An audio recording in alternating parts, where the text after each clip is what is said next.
রুটিনটা মানছে না, খারাপ গ্রেড করেছে, এই কারণে সাথে সাথে কিন্তু আমরা তাকে একটা থ্রেট করছি।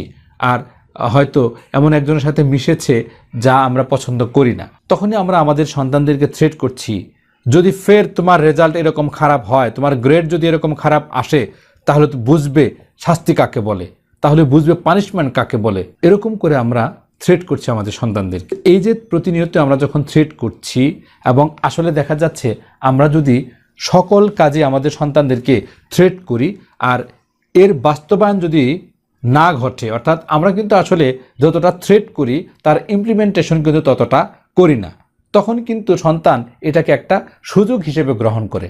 অর্থাৎ আমাদের বাচ্চারা তখন মনেই করে নেয় যে বাবা অথবা বাবা মারা কিন্তু এটা বলবেই, বকাঝকা করাই হচ্ছে তাদের কাজ, তারা বকাঝকা করবে আর আমি আমার মতো করে চলতে থাকবো, আমার কাজ আমি করতে থাকবো। এরকম ধরনের একটা মানসিকতা কিন্তু আমাদের সন্তান